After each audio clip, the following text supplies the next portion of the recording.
Super excited to get this kicked off and start talking about the new launch of the new program, when it's coming out, what it's going to look like. Disclaimer, I know very little, but I know enough to know how to guide you. So I don't want you to misunderstand. I have a lot of people that I know in a lot of high places. And in talking with those people, I get a lot of good information about what we think is going to happen, the things that are being talked about. And that's a lot of what I'm going to share with you today. If you are a consumer thinking about taking advantage of the program, this is perfect for you.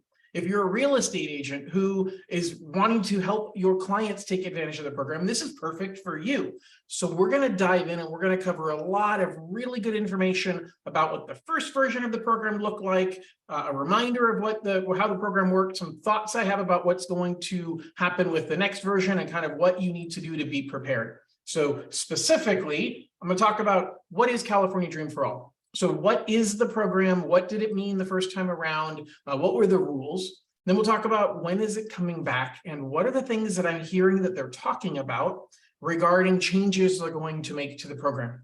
And then I want to talk about what do you need to do to get prepared for the next release? What are the steps that you have to take to make sure that you don't miss out on this next release when it comes around?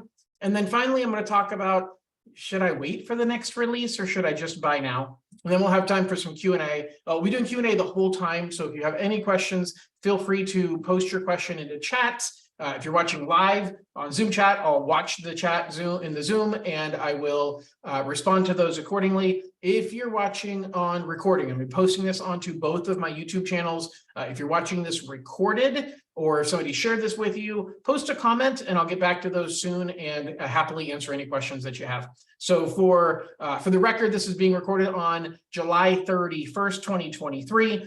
So that gives some context as you might watch this in the future. New information will come out regularly. Pay attention to my YouTube channel for changes. I've got a website for this as well. So it's californiadreamforall.info, which is down on the bottom right corner of the video screen. All right, so let's dive in. What is California Dream for All? It's a shared appreciation loan. Now, everything I'm talking about right now is based on what the original version was. And there's some things that I think are going to be changing, but I'm not talking about those changes yet. So first of all, it is a shared appreciation loan. And that means that you are getting 20%, up to 20% of the purchase price of your home from the state of California as a loan. And you will pay back that loan at some point in the future. And I'll talk about what the points are in the future, but essentially when you sell, when you refinance, or in 30 years when you pay off your primary loan, the state will get their money back. It's one of the questions I had a lot during the first release was people saying, John, what if I just kept the house for 30 years? I never sold, I never refinanced. That way I don't have to pay back the state. The state's going to get their money back and they're going to get it back with the appreciation. So you're sharing in the appreciation of the home. So what does that really mean? Well, let's talk about how shared appreciation works. What you want to look at, let me get my handy dandy little pointer out here. Come on, little pointer, where are you? There you are. Okay, so you buy a home and it's a $500,000 home. You get 80% of the purchase price you borrow from me. And then the other 20% you get as a loan from the state of California. That covers your down payment. Now, you can also pay your closing costs if you want, and that we'll talk about down the road. I've got a lot of videos that went into a lot of detail on that stuff. I'm not going to repeat all of that tonight. But 5 years later, let's pretend the house goes up from $500,000 to $640,000. So you've got $140,000 in appreciation. What the state says is, hey, we invested into 20% of the price of your home. And so we want 20% of the appreciation plus the money that we had originally loaned to you.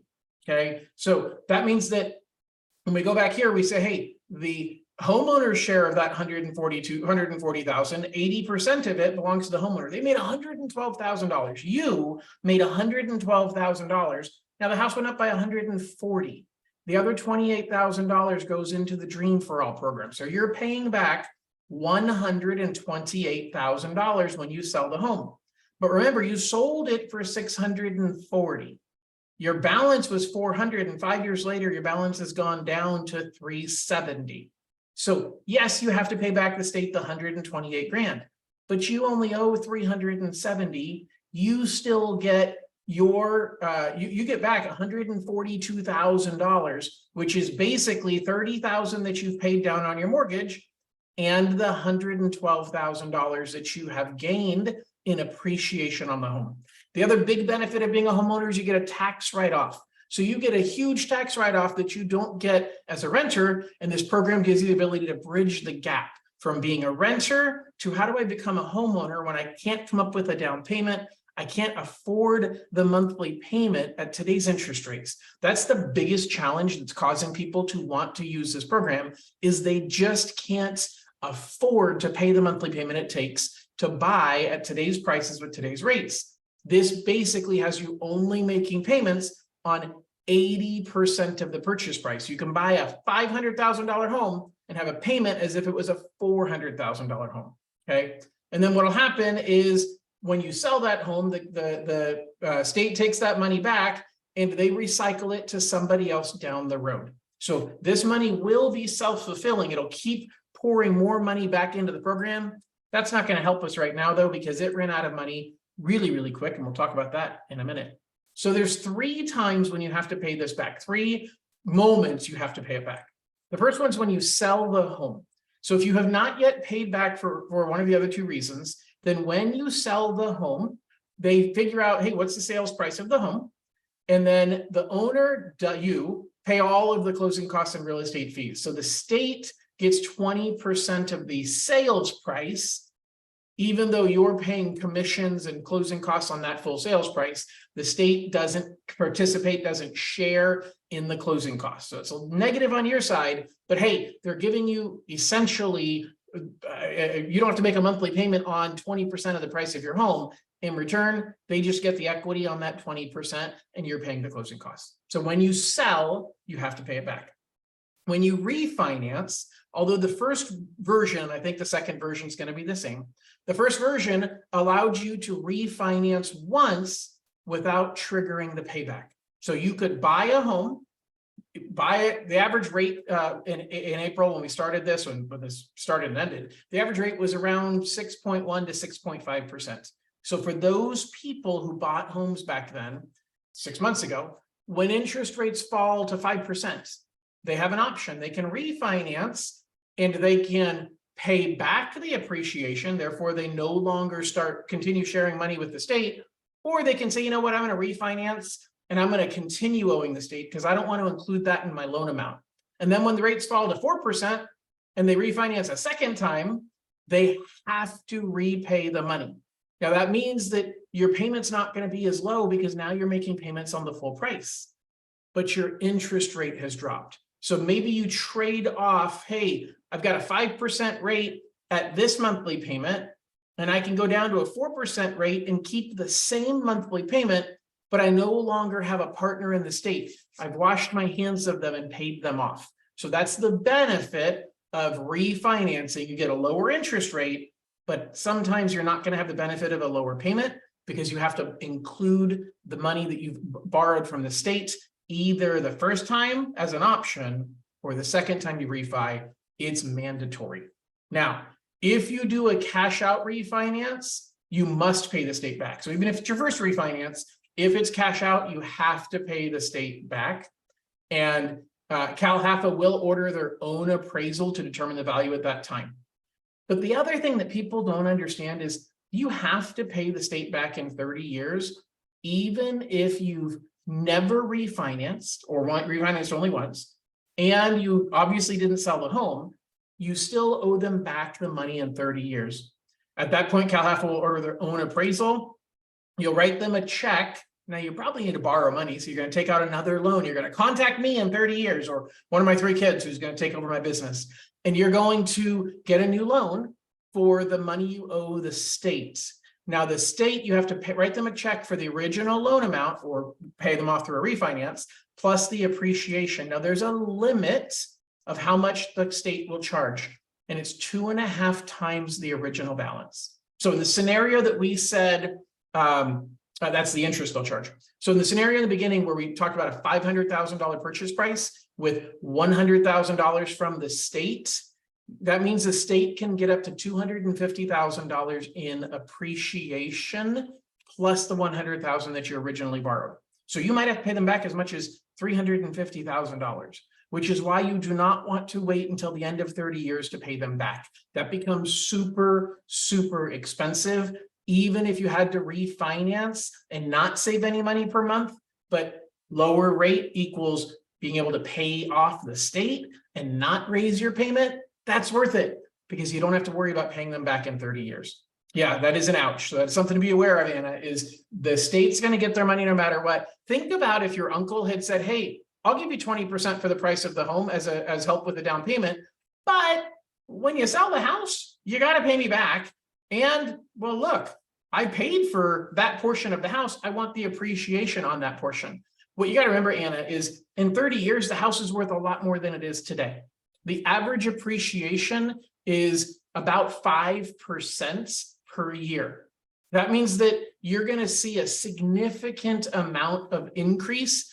Simple math, which is not accurate math, but simple math says we're going to see 150% or 1.5 times increase in the value of the home. So that $500,000 home will be worth $1.25 million in 30 years based on that simple math. That's not accurate math because each year the value compounds. But simple math says, hey, 30 years, 5% average, you're going to see that $500,000 home worth $1.25 million.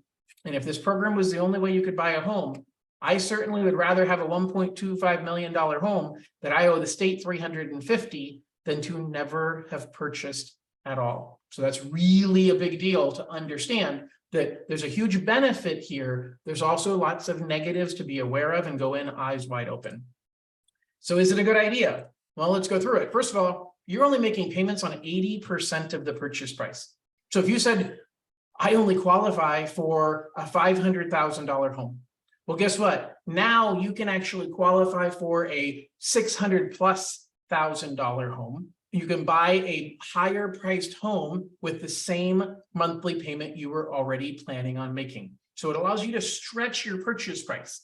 Now that's kind of scary. And I'll talk in a couple of minutes about what happened the first time around and how people overpaid for homes. And I'm afraid it's going to happen on the next release. And it's because of this exact point that people say, hey, John, it's not my money anyway. It is your money because you're paying it back to the state. So you're borrowing the money and you have to pay it back. It is your money. It's just not your money you're making payments on today.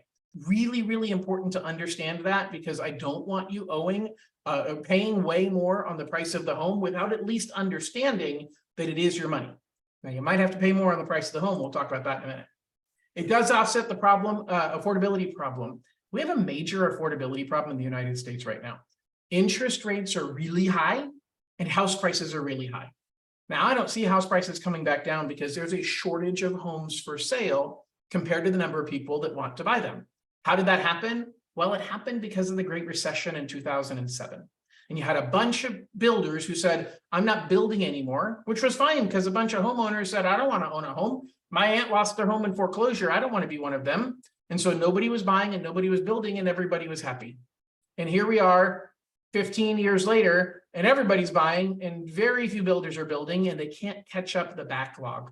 So there's not enough homes out there. So we're going to see prices continue to go up. Hopefully we see interest rates come down. But as soon as we see interest rates come down, we're going to see more buyers wanting to buy. This program back in March proved to me there's a bunch of buyers waiting to buy. They just can't afford the monthly payment today because of inflation. Well, guess what? This program helps offset that issue. You have no mortgage insurance. You're putting 20% down. Therefore, when you buy that $500,000 home and you're putting only 3.5% down, you've got to pay mortgage insurance. You buy a $600,000 home, you actually only borrow $480,000 and you don't pay mortgage insurance because you put 20% down. It saves you money out of pocket. You are paying less money in monthly payment because you're not paying for mortgage insurance. That'll let you buy a better home. You can buy a bigger home than what your budget was requiring you to stick with. So it gives you more flexibility in your budget. and it allows you to have a lower monthly payment for the same priced home. So it gives you a lot of choices on how you use the money. And most importantly, it allows you to stop renting, because that's the challenge. The challenge is, how do I get from here to there? I know being a homeowner, big picture is better. Now there's more costs being a homeowner. When the heater breaks, you got to pay for it. When the roof leaks, you've got to pay for it. So there's certainly more risk. There's certainly more cost, but it makes you way more money in the long run, and it becomes cheaper monthly over time. Rent continues to go up. Mortgage payments historically go down because you have a guaranteed monthly payment that'll only go up a little bit because of property taxes and homeowners insurance. But over time, people refinance to lower their interest rate, and it brings down their monthly payments. So owning a home may have more risk and cost up front, but in the long run, it's significantly cheaper. As a matter of fact, I think that the fact that homeowners got such a good deal in 2020 and 2021 is a big reason why we have a bunch of inflation right now, because they have a lot of extra discretionary income. They don't have a high house payment.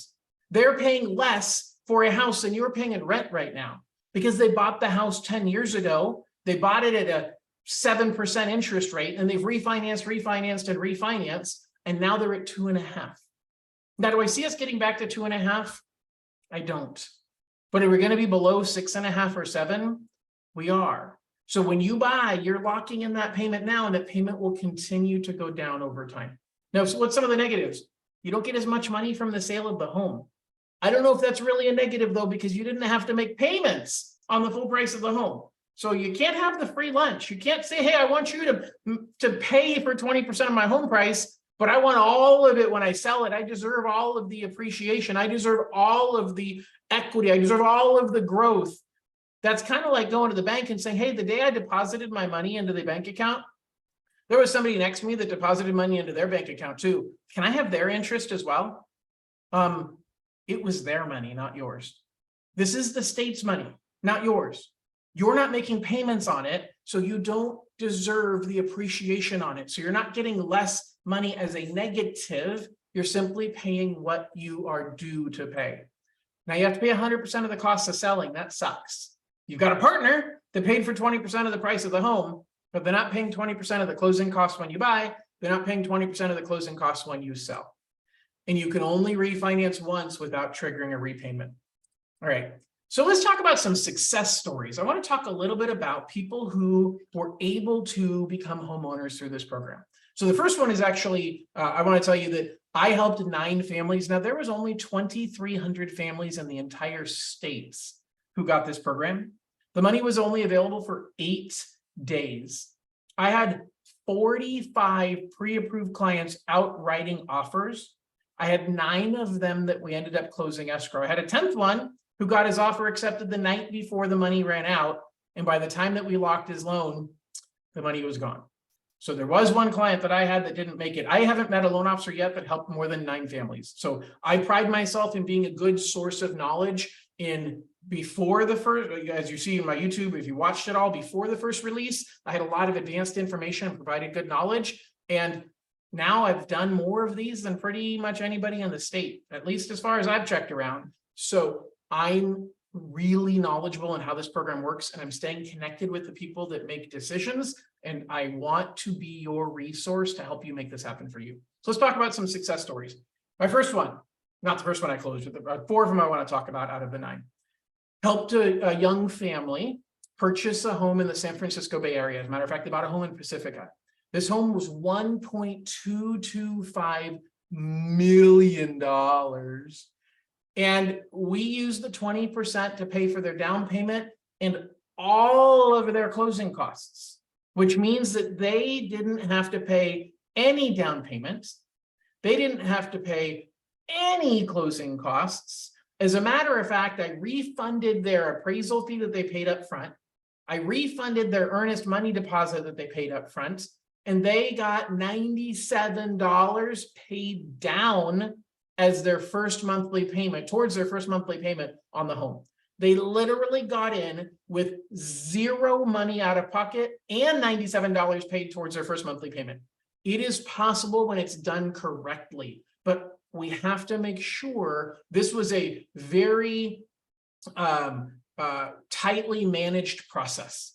And I made sure that we had all of the boxes checked, all of the numbers appropriate before we wrote the contract, made sure that we were on top of every piece to make sure you literally bought a over $1 million home with nothing out of pocket. That is unheard of. I've been in this industry for 22 years. I've never, ever done anything like this. It's why I say by far, this is the best program I have ever seen when it comes to down payment assistance, the best program I have ever seen in my entire 22-year career.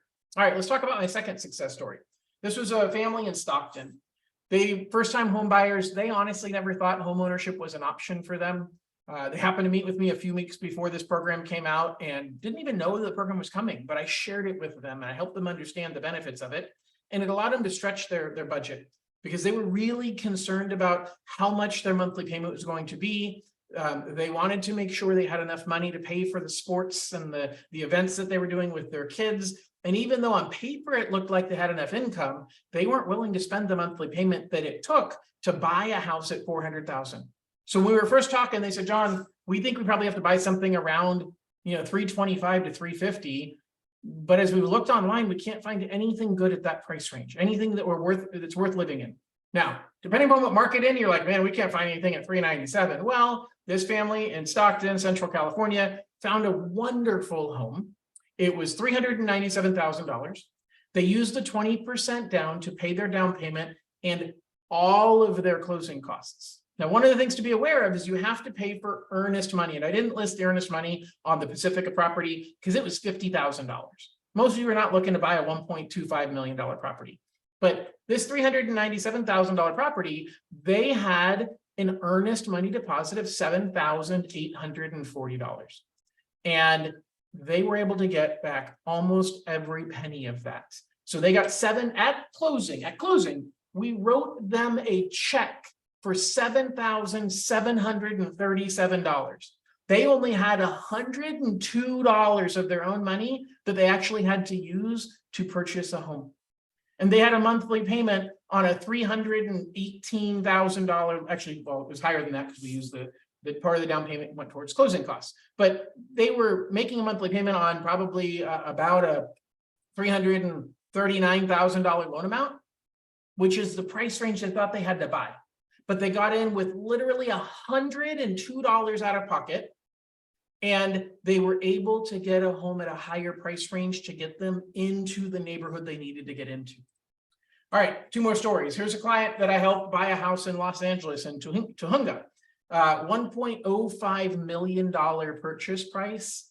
Again, he's borrowing $840,000. He paid his own closing costs, so took 20% from the state to borrow only $840,000, but he paid for his own closing costs. He decided that was smarter, and for probably out of my 9 clients, 4 of them paid their own closing costs, and 5 of them took money from the state to pay for the closing costs. So this was an example where he paid his own closing costs out of pocket. My last one was a unique one. So this was a guy who came to me saying, hey, John, so Crystal, I'll get to your question in just a second. Actually, let me look. If they utilize some of the funds to close costs, yes. So Crystal said, and I'll actually cover it right now. Crystal said if they utilize some of the funds for closing costs and they still had mortgage insurance, yes, they do, because you're borrowing they are borrowing more than 80% of the price of the home. But we use some of the assistance money to buy out of the closing costs. So buy out of the mortgage insurance. So they paid a one-time fee that I use some of the money from the state to pay for. So they don't actually have a mortgage insurance payment ever. Every one of my clients who had their closing costs included in the loan that they didn't pay for it out of pocket, every one of them ended up with no mortgage insurance monthly payments because we use some of the money from the state to buy out of the mortgage insurance. So they don't actually have a monthly payment for the mortgage insurance. It was really the best way to utilize the funds to help them get into a house with almost 20% down because the mortgage insurance wasn't that expensive. and it made it so it was a one-time fee. We paid it off and it was done. So they didn't have that pain of what it was going to cost them extra just because they didn't put 20% down. So great question, Crystal. Please, gang, if you have any questions, feel free to ask. We got another 30 minutes and a lot of that will be time for Q&A as well. All right. So the last one's a client who bought a home in Lodi. They were shopping for a home, putting 10% down. They were somewhere between $450,000 purchase price. And they were looking at, as a matter of fact, I think I have this wrong because it wasn't a $397 price. It was, the $397 was the loan amount. So the price of the home was approximately just under $500,000. So this client bought, they were looking at anywhere from $400 to $450 was really what their budget looked like. He had money from his 401k that he was going to use for his down payment. He was going to put a 10% down payment plus closing costs. What he did is he switched to this program.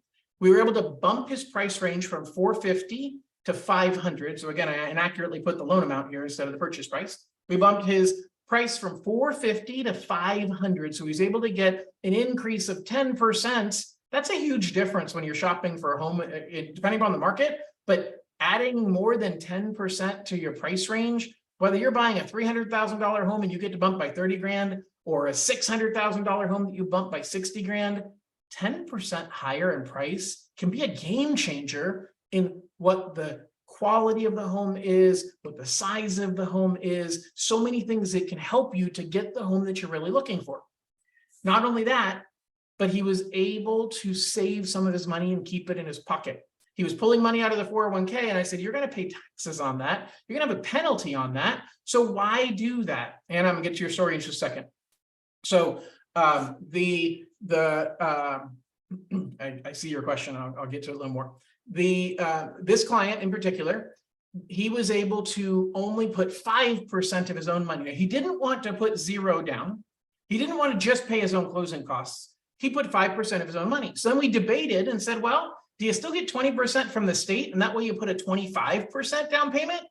And we decided the value wasn't very good for that. He would rather get 5% of his own money, get 15% from the state so that he has a 20% total down payment.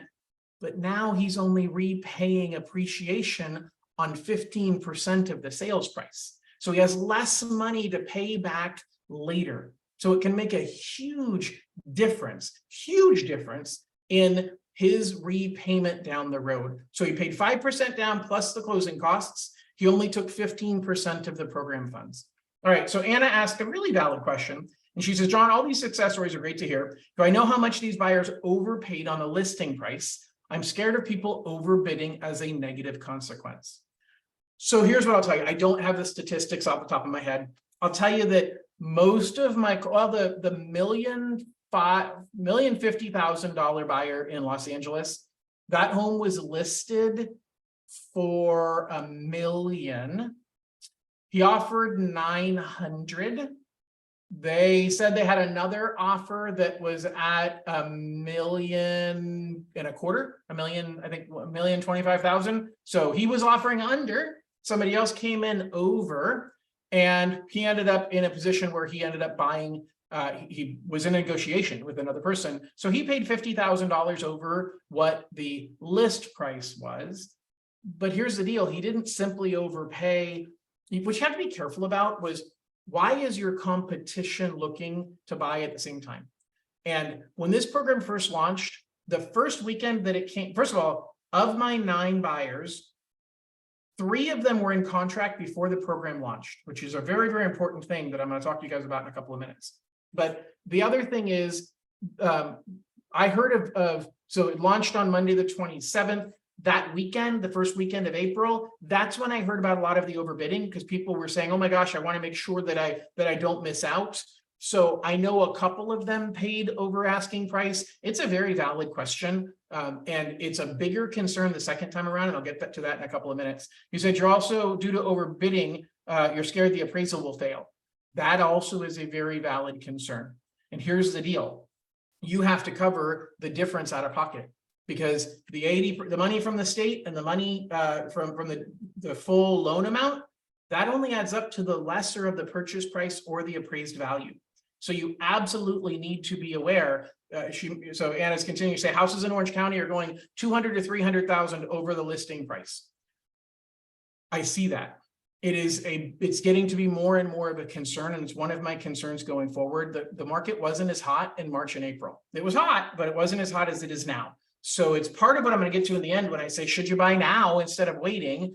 That's a big concern, and that is absolutely a big piece of it. So yeah, it's definitely something you need to be aware of. The market's getting hotter, and I'll explain that dynamic in a couple minutes. All right, so there's my success stories. Let's keep going here. Thank you, Anna, and everybody for those questions and comments, and everybody else. Stop being so quiet. Ask me more questions. I'm just kidding. Okay, so what were the rules the first time? Brief overview. By the way, at the end, you're going to get a QR code to a series of videos that I created back in March that has all of the rules the first time. So if you have a specific question about the rules that existed the first time, because the new rules are not out yet, you can scan that QR code, get to that list of videos and look through there. Almost all of the rules are discussed, all of the terms, all of the requirements are discussed in there. But let's go over generally. You had to be a first-time home buyer. A first-time home buyer, by Cal HAFA's definition, is you have not lived in a residence that you own any time in the last 3 years, or lived in a residence that your spouse owned. So there's a loophole. A lot of people said, oh, I'll buy a house and I'll be a first-time home buyer, but I won't put my spouse on there. And then a year from now, we can buy another house and put it in my spouse's name and not mine. And my spouse is a first-time home buyer.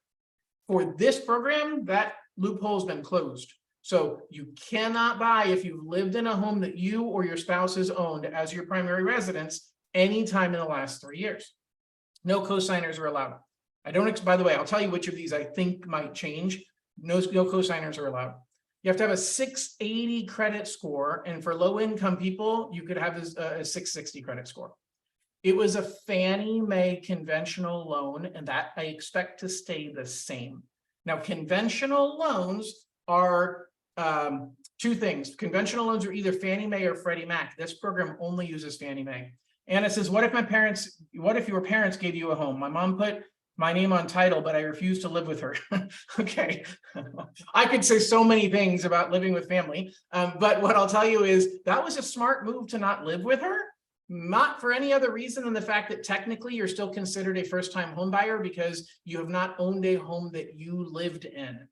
Here's the problem, Anna, and anybody else in this situation. We've got to prove you didn't live there. How do you prove you didn't live there? I have to prove where you did live. But what if you lived with a friend and you didn't pay rent?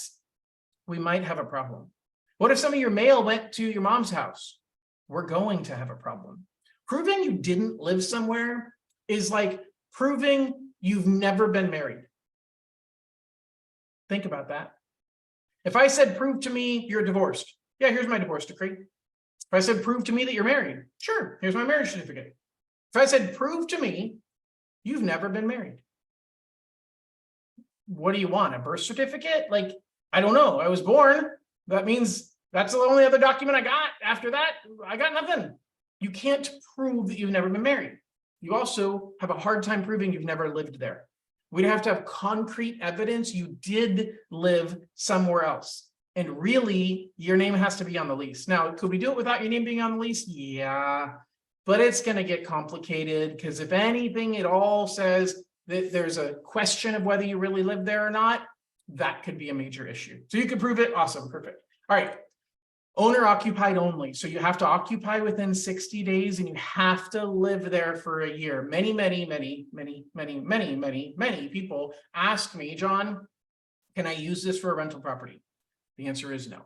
You have to use it for owner occupied only. You can move out after a year. You don't have to repay it when you move out, but you have to move in. It has to be owner occupied. And you have to move in within 60 days and you have to stay for at least a year.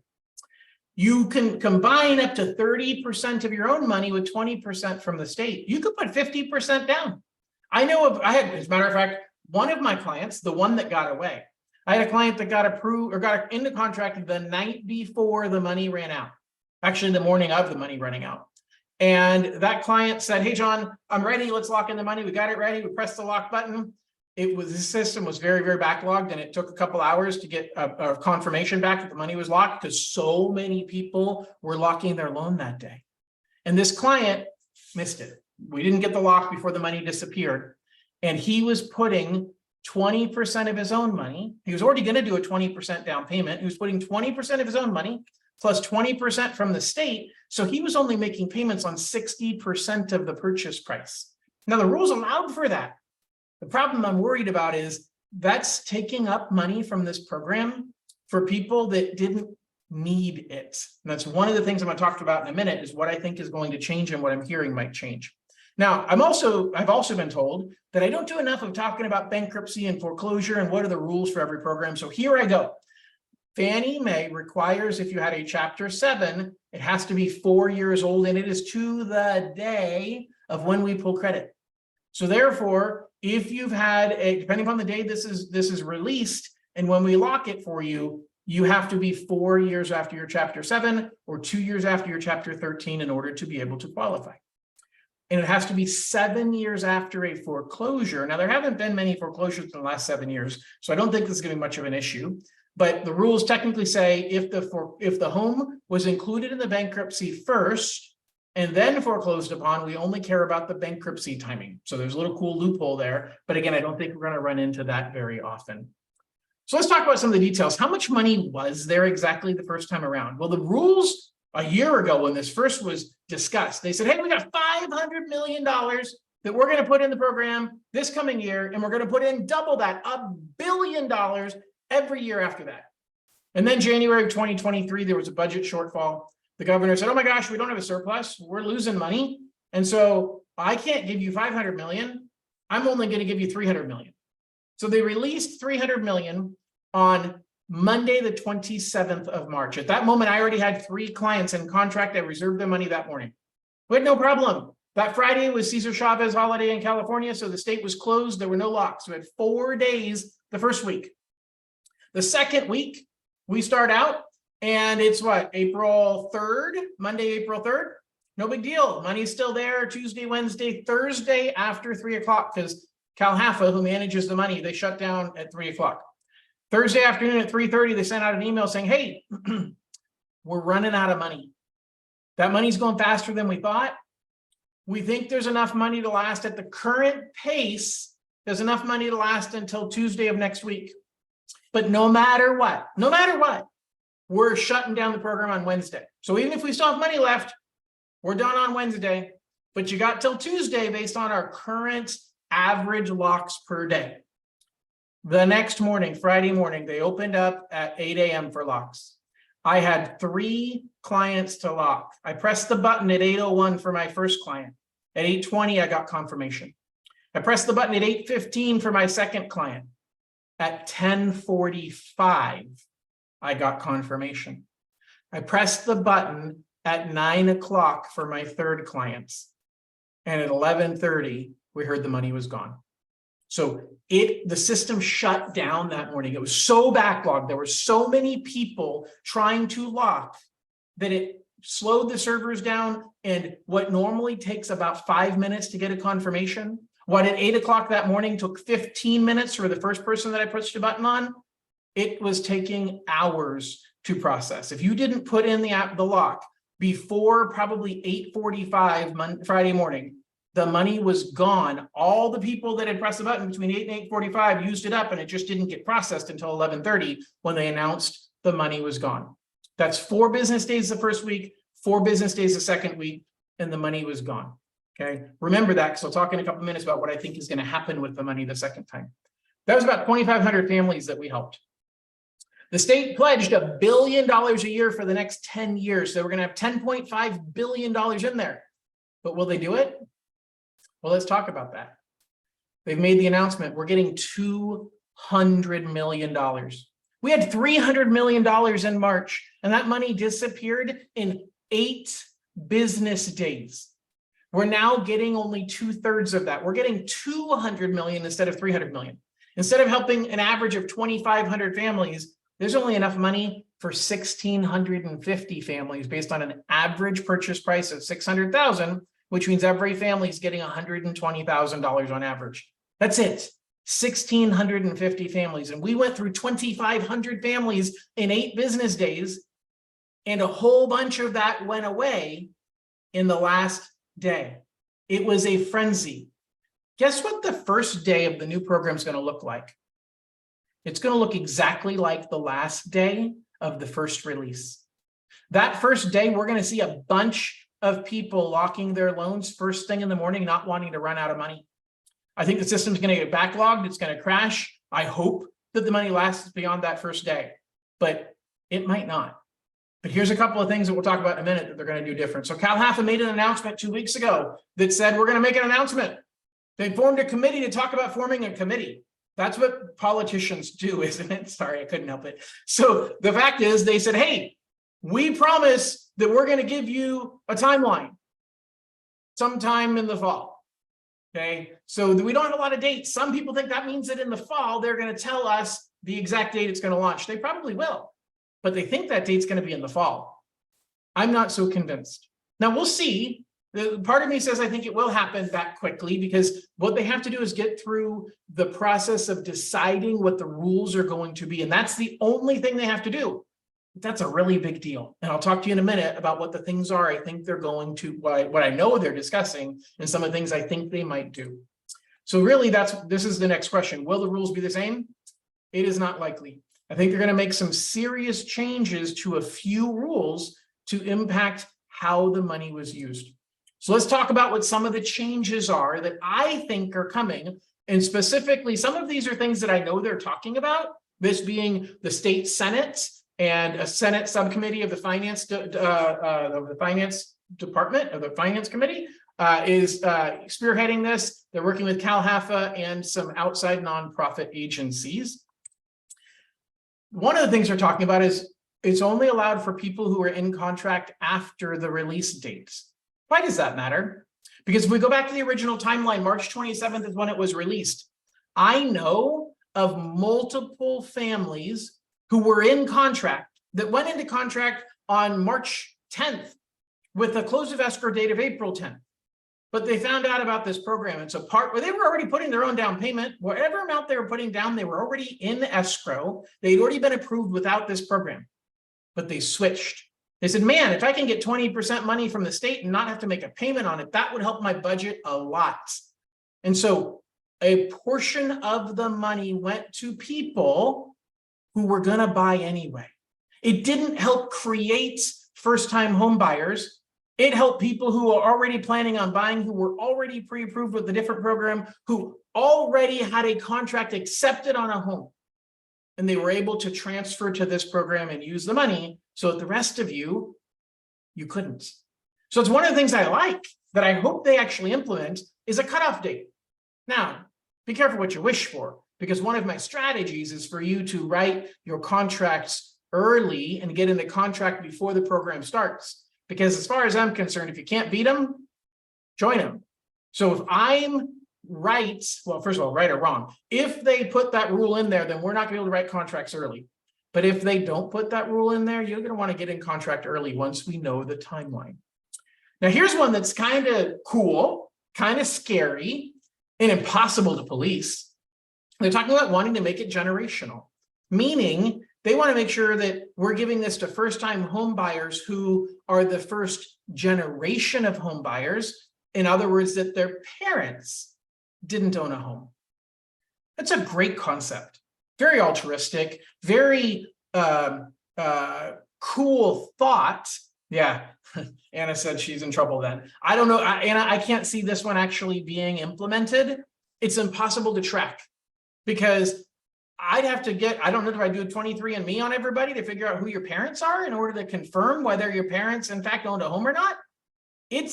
I don't think that's going to happen, but these are the types of things they're thinking about. The goal is to create home ownership opportunities for those that couldn't have it.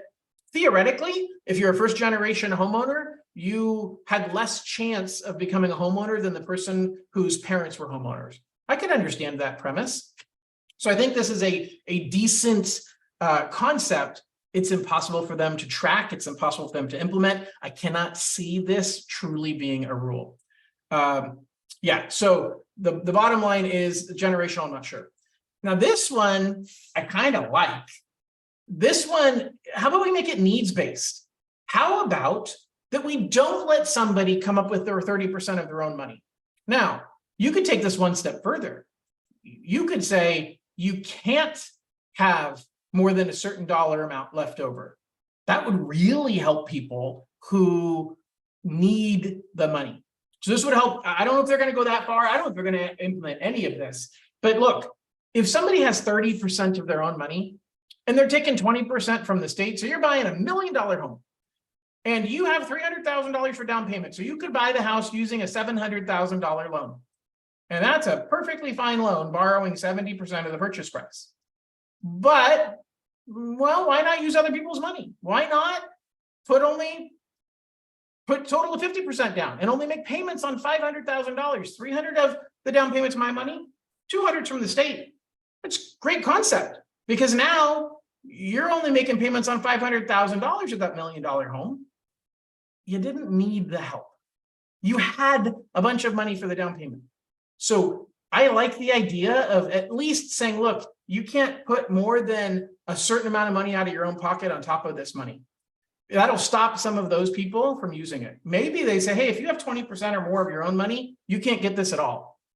I'm not opposed to that either. I'm not setting the rules. I wish they called me into the room so I could help them, but I'm not. But I'll tell you that this is one that I think is important, that we limit it to people that actually need the help. And if somebody has the money for the down payment and they're trying to put extra money from this program on top of their own, they didn't really need the help. And if you're one of those people, I'm not saying that you don't deserve help, but there's only so much money going around. Okay, let's talk about the next one. How about limiting the amount of funds any one person can access? I'm a huge proponent of this.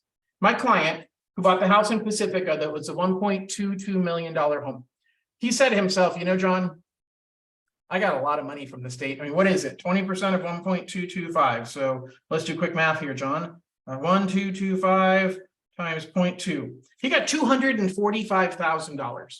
One person. $245,000 to one person. His money could have been used to help 3 people buy $400,000 homes. But instead, 3 people couldn't buy $400,000 homes. Instead, he got to buy his $1.225 million home. He followed the rules. I followed the rules. I'm going to take every advantage of every rule I can to help you out and help all of my clients out. But man, 2 more families could have been helped.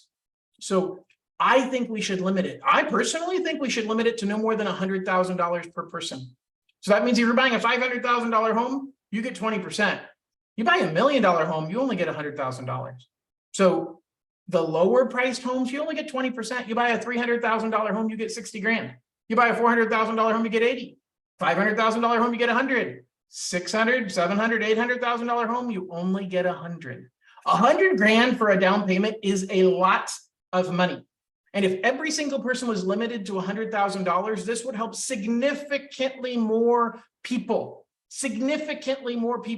that are currently blocked from being homeowners.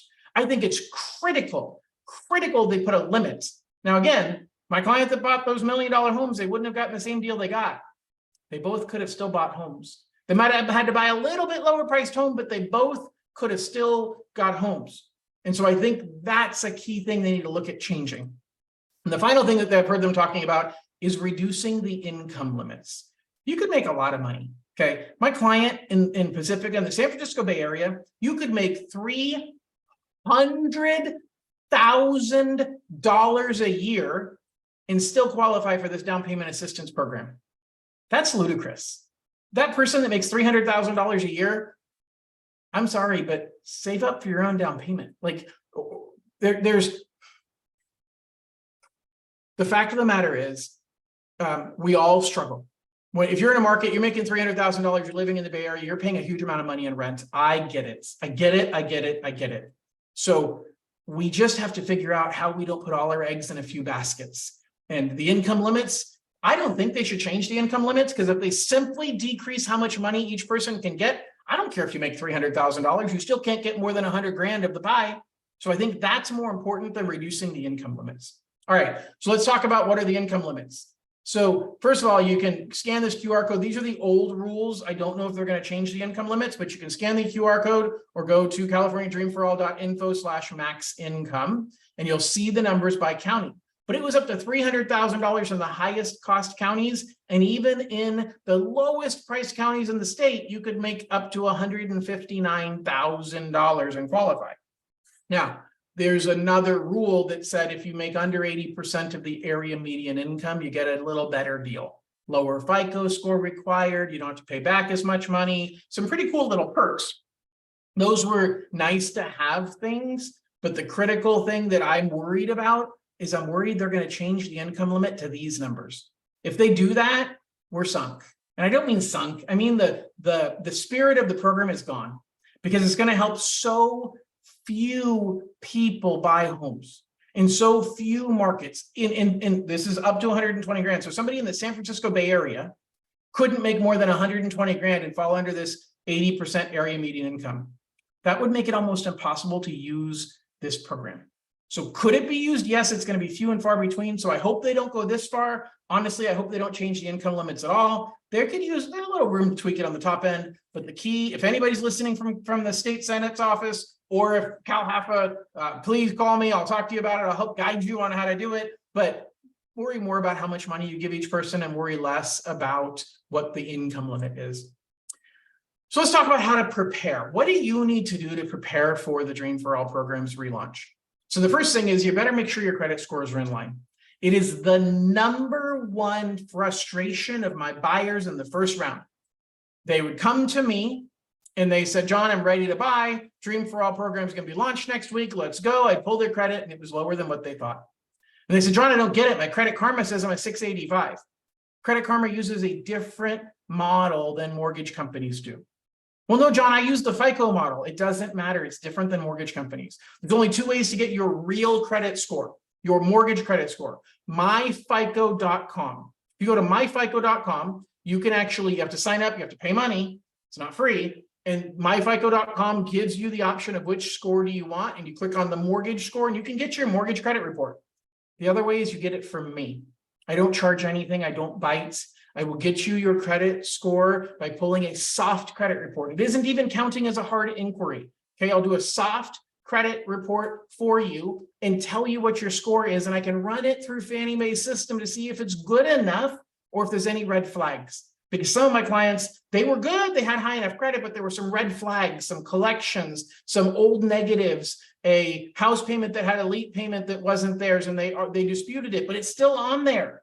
So it became a red flag and they didn't qualify for a Fannie Mae conventional loan. And you must be doing Fannie Mae conventional loans for this program. So don't get stuck with your credit score not being good enough. You need to let me pull your soft credit. Now you need to save up your earnest money deposit, your appraisal and your inspection costs. Now, if done right, I can give you every penny of that money back. Not the inspections, but the appraisal and the earnest money, I can give you every penny back. But you have to be able to front the money. So you're talking about anywhere from about $500 or $600 for the appraisal, a few $1,000s to up to 1%, 2% of the purchase price for the earnest money deposit. And then your inspections could be another $1,000 as well. So make sure you've got some money saved up for those things that you need up front. Know your numbers. Run your numbers with me to know what do you qualify for based on today's interest rates and what does that mean in a price range. Know your budget. When we sit down together, whether it's on the phone, via Zoom, or in person in my Lodi or my Roseville offices, we will go through with you and we will talk through your budget. And we're going to talk about what are you comfortable paying per month and what will I let you spend per month. It's critical we have those two numbers and we compare them side by side. Okay, know your price range, because as Anna has been talking about in chat earlier, we're worried prices are going up. Watch the market, know where prices are at.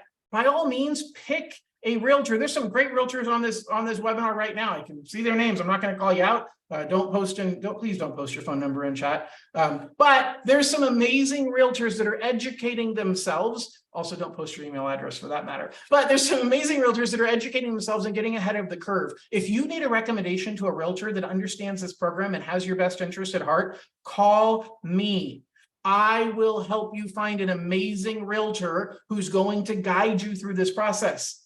The challenge is some realtors are kind of like, hey, if you're not ready to buy now, I don't want to talk to you. Here's the deal with a realtor. They're all jerks. Just kidding, really, just kidding. No, here's the deal with a realtor. They don't get paid to show you houses. Their job is to take great care of you, to serve your needs, and they get paid when you buy a house. Now, that doesn't mean they're not going to show you houses, but what it means is don't waste their time. And some of them are unwilling to invest time. Find a realtor willing to invest time in you, that will sit down with you and talk about what your needs are. Find out what communities you're thinking about. Go show you a couple of homes in those communities so that you know what it's going to take. I've got right now 10 buyers who are already pre-approved that are only waiting for Dream for All to come back. That's the only way they're buying. And so their realtors are already searching for them and dripping on them every time that houses come out in that neighborhood and that price range, so they can keep an eye on what the market looks like, because that way they're ready to act fast. That's the key. So the key is we're going to get a timeline in the fall. When's the fall? I don't know when fall is. So sometime in the fall, my kids go back to school in a week and a half. Does that mean that it's almost fall? It's not, obviously. But the fact of the matter is that in the fall, they're going to give us a timeline. Last time they launched this, they gave a 3.5 week notice of when the money was going to be released. I think they'll do the same thing. Whether they're going to give that date now or in the fall, they say, hey, our timeline is it's somewhere in January, we're going to release the money, and then they'll give us a 3 or 4 week lead time of when they release the money. But as soon as we know the money is available, you got to be ready to act. If you're going to move forward with this program, you've got to be ready to act fast, because I think the money's going to run out in the first week. There's less money than the first time, and the first time ran out in 8 business days. I think the money's going to run out in less than 5 business days. I think that first day is going to be a big one, and I think a lot of the money is going to disappear the first day. I think you only have one weekend to compete, and that's the weekend right before the money is available. Now, all that's predicated on, do they set a start date when the file can go in, when the escrow contract timeframe can start. So there's a lot of unknowns here, but when I think strategy, and I'm talking specifically to the realtors on this call, we have to figure out how we make our offers stand out and the timing of it, because that is going to be the busiest. It's going to be Thanksgiving weekend to shopping is that weekend to home buying. It is everybody and their sisters going to be out looking for homes that weekend. If I had a home to sell, I might hold off on selling that home once I know that the Dream for All money is coming. Once I know, if I was a listing agent, once I know the date. Crystal's asking about the class. The class is literally my next slide. Yep, it is. Okay, I'm going to go back though. Hold on. Let's go back. There we go. All right, so Crystal's asking about the class. That was my next slide. So way to jump ahead, Crystal. Just kidding. Okay, so if I had a home to sell and I had just found out, my realtor had just found out the Dream for All was being released 3 weekends from now, I'd be kind of upset if my realtor allowed me to list my home now and get in the contract before that weekend. As a seller, as a listing agent, I think there's something to be said about holding your inventory until that weekend. Once we know the dates, holding your inventory until that weekend might net you a higher price. Just to Anna's point about prices going up and people overpaying, I heard many stories of people overpaying. As a matter of fact, my buyer who didn't buy, the one that got away, he paid $60,000. This was a $600,000 home. He paid, as a matter of fact, he paid $80,000 over the list price to win the offer. And his agent said he didn't care because he was getting 20% from the state. And I'm thinking, yeah, but he was only getting $140,000 from the state. And he paid 80 of that 140 in extra price on the house in order to win.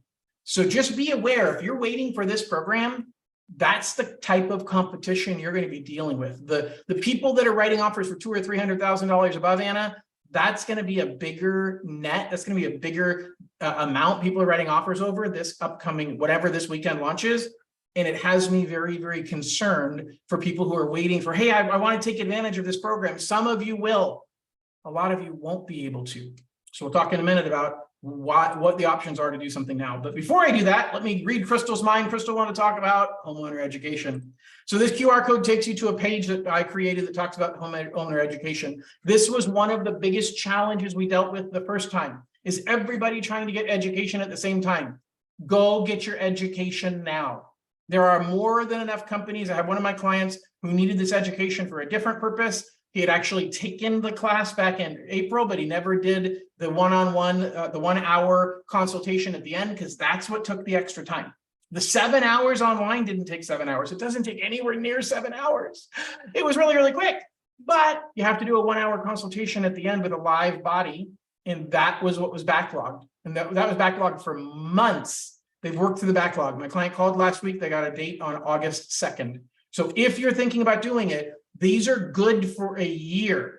So it will be good for the upcoming version. It's only $100 and it's good for a year. There's a second type of appreciation. It's online only. You don't need to worry about that one. It's a second type of education. And that's the education on how the appreciation works. Okay. So when you look at the education, focus on the first time home buyer course. It costs you $100. It's good for a year. Did I mention it's good for a year? It's good for a year. All right. For details and links, go to californiadreamforall.info/education, which really just scan this QR code. It's been up here for a long time and you all really wanted to, like you were staring at it. You were pulling your phone out. You were thinking maybe I should click it. You should have clicked it, because if you didn't click it, it's too late. All right. So should I just buy now? Like, John, you just spent an hour and 1 minute telling me all the reasons about this program and you kind of talked me out of it. Okay. That's not the worst thing in the world. If I talked you out of it, then maybe it's because you should do something now. Because one of the things I heard a lot, not a lot, I heard a little, but I was more afraid of, is buyer's remorse. Because you didn't have the time to look around. You settled on a home because you had no time. Guess what? It's going to be worse on the next version, because you're literally likely to have one weekend to get the property you want. And is the property you want going to be available that weekend? Probably not. So you're going to have to settle for whatever's on the market. So by buying now, you have time to look around and not settle. Not a lot. There's a lot of competition out there, but it's not as bad as what it's going to be once the money is released. I have 6 different ways to buy with 0 down.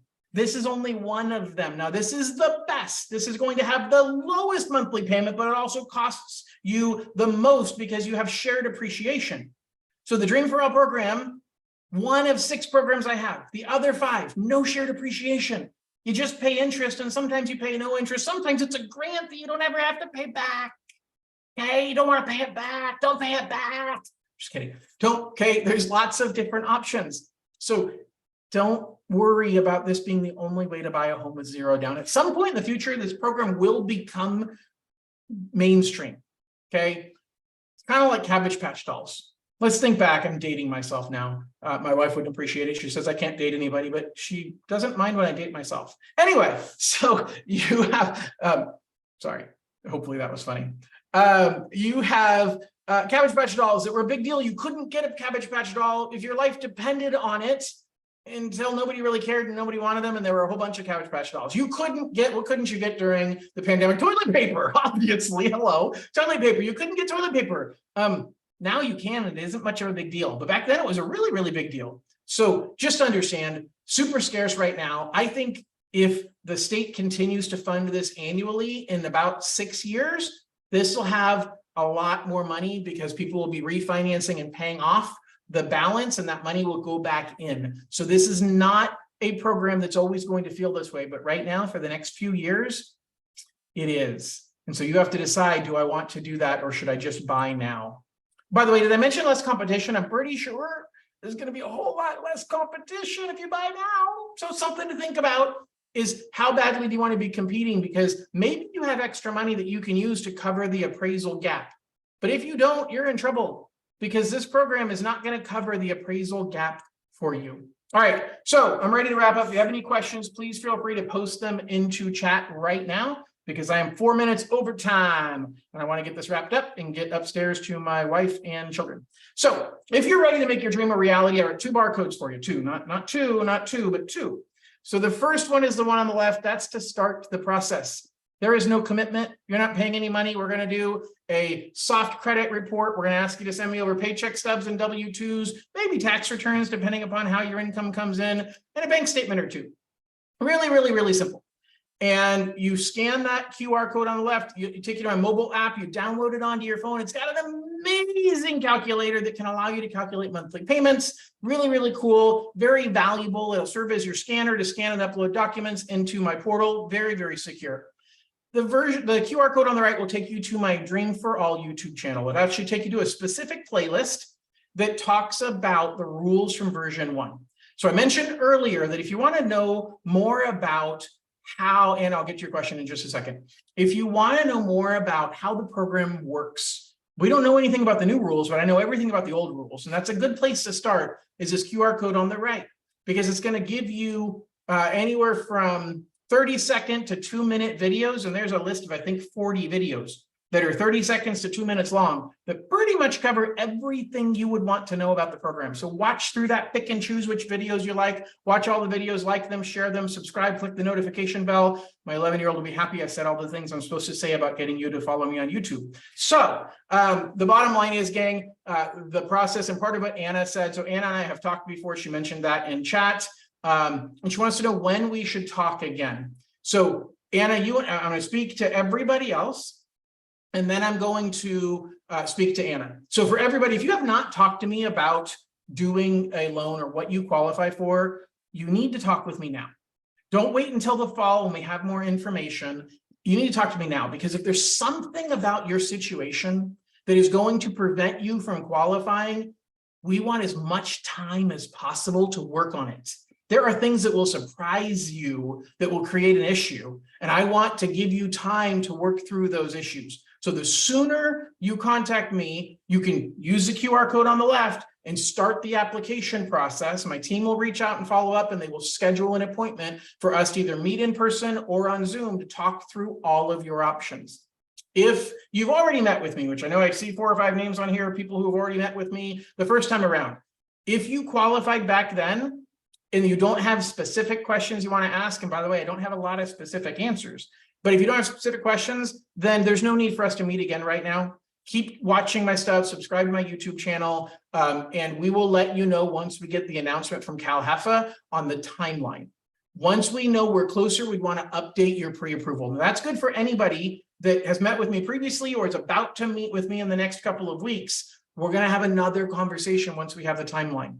That conversation is not just going to be you and I, okay? It's going to be you, me, and your real estate agent. So just like Crystal said, we have to work as a team. And as a team, we're going to be able to best serve your needs. And so if you have a realtor, great.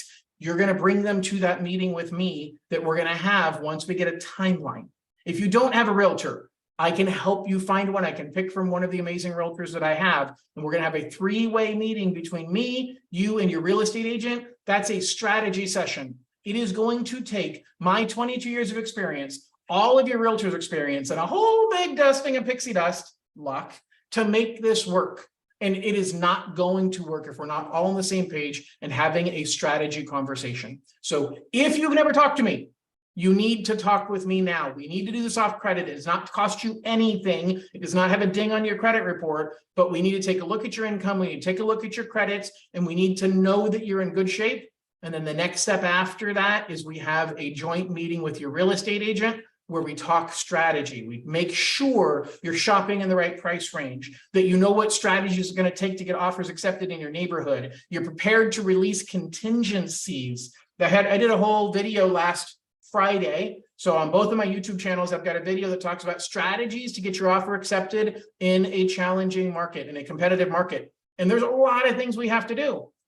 Now, the problem is not all of those things can be done in conjunction with the Dream for All program. But if you go to either of my YouTube channels, either John Loan King or California Dream for All, subscribe to those channels and you will see that video from last Friday. Really, really good information about how you can implement strategies to get your offer accepted in a competitive market. But this program is one that is going to create an uber competitive market for a super short period of time. Raina asked about sending the recording. Absolutely. It's only $150 per recording. Just kidding. Venmo me. The QR code in the middle of my Venmo. I'm just kidding. So it'll be on my YouTube channel tomorrow. So either one of my YouTube channels, John Lone King. So you go to YouTube, search out John Lone King, or California Dream for All, which this QR code, by the way, I'll show you the cool. This one is another one that just takes you straight to that YouTube channel. So this is the actually, I think this takes you to the same video series. Anyway, bottom line is, yes, it'll be worth the money. Thank you, Raina. Bottom line, gang, I am done. If you have any questions, please enter them into chat. You can go to CaliforniaDreamForAll.info to get more updates. I think I'm giving you enough places to go. Liliana said, John, would this program take rent payment as a credit line if you don't have enough trade lines? No, it does not. So Fannie Mae does. That's a great question, Liliana. Fannie Mae does not take rent as a trade line if you don't have enough trade lines. Actually, what's funny is they actually kind of do. What has to happen though is that it has to show on your bank statements, and we have to order your bank statements directly from your bank and link them into my system. And then Fannie Mae's system gives some credit to recurring payments that they can see, or rent payments that match the amount of rent that we put on the loan application. So there is a way to do it, but that's why we have to pull credit now, run it through and see. Another tip, authorized credit accounts. So you can get a family member to add you as an authorized user to their credit card. You inherit their entire credit history. So if you don't have enough trade lines, that's a great way to inherit somebody else's credit history, and you immediately get the number of trade lines that you want. All right, gang, I don't see any other questions. I'm going to chit chat for 30 more seconds here to fill in the blanks in case anybody has questions. So feel free to post them in. Angelique, the QR code, Unite, what the heck? Well, that sucks. Don't do that. So don't apply at United Wholesale Mortgage. Whatever one Angelique said, one of my QR codes took her to, is it this one on this page right now or the one on the 2 pages ago? Now I got to look at it myself. Hold on. Let's see here. All right. Well, either way, go to johnloneking.com, 2 pages above. So this one right here. So don't use that one. That is crazy. I tested the other QR code today and it worked. And okay. Well, the QR code on the left actually takes you to a form to fill in, to just an inquiry form. Anyway, so I don't know why it took, I don't know what's up with that one. Anyway, reach out to me directly, johnloneking.com. So go to email me or go to johnloneking.com. Easiest thing. Sorry about that with the bad QR code. Anybody else doesn't look like I have any questions, so I will let you all go. Have a wonderful evening and please reach out. I would love the opportunity to take great care of all of you. Talk to y'all soon. Bye-bye.